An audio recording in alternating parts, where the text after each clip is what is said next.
So it really, I mean, for as much as it affected me, much more beyond that, it's affected everyone in our household.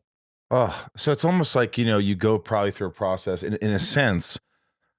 I mean, this is extreme. It's probably not a good analogy. I'm not full of great analogies, but if someone passes away, you go through all these stages, right? You go through, or any kind of loss, you go through, the grief, the anger, all these things. There's probably, in a sense, like this happened to dad. We're going through this. It's the trauma of it all, and then dealing with it. All these stages that they have to go through as well.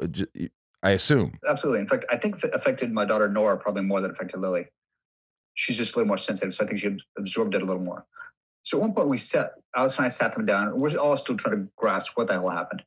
And with the thing like with the brain injury, you don't know what you don't know until it kind of presents itself. For me, because it was a right side injury, it affects different things. It affects the left side, right hemisphere injury will affect the left side of your body. Then there's other subtle things that go with it, like attention. Like I couldn't look somebody in the eye. Like it just took me forever to look at somebody in the eye because I'd get distracted and go off. And it really bothered my youngest daughter that I didn't look her in the eye when I talked to her. That's something I really had to work on. And once I was made aware of it through my cognitive therapist. How long did something like that take? That was ongoing for months, I would say, until finally I would get a little better. And she would sort of make a note of, oh, Dad's getting better. He's looking me in the eye now. So anyway, Allison, my beautiful wife, and I sat the girls down. We're like, okay, look, this happened, obviously, and it sucks. So we got to figure out what the message is here. I said, the best I can sort of do is, I think the lesson here is bad things happen in life, but it's how you respond to them that define you. So part of my recovery, my drive to get better was always about, I got to get better for these girls.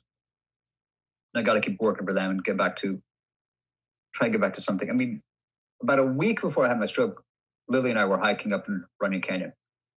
Where we used to hike. I mean, she and I wouldn't hike every day. I would hike every day. But a lot of times she would come with me with my dog. It's like, I got to get back to that canyon spot.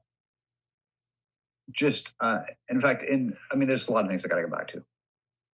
But one of the overwhelming driving forces was always my girls and my family. I mean, it's crazy when this happened too, because I was at the zenith of my career. And then professionally, and then personally, Allison and I just bought like the house for our dreams. We've been waiting 10 years to buy. We were literally in escrow when it happened. So I'm in the ICU. She flies in with her best friend, Jensen. Thank you, Jensen. And two of my best friends from high school and my best friend from LA. They all fly in to kind of take care of her. And she's fielding calls from our mortgage broker about, are we pulling out of this deal? And I put the torch about it because I was not in my quite right mind.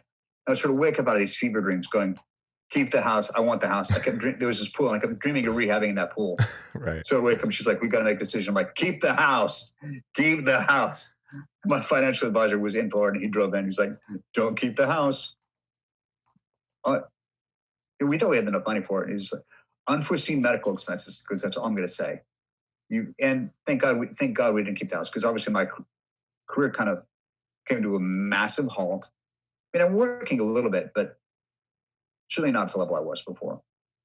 So my income is certainly up in question. It's incredible. I mean, I can't even imagine. And by the way, do you have any strokes in the family history? No, my grandmother had one, but that was an old age kind of stroke. Right. But mine was this weird thing, like, you never realize that young people have strokes. Our friend Rob Benedict, Rob Benedict had one. Of course, yeah, Rob Benedict, my dear friend from Supernatural. Right. Who you opened for his band. Yeah, I love him.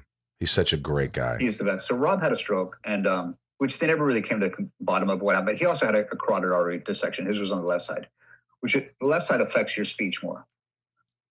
So he's actually been really instrumental in helping me sort of come to this and guiding him my way of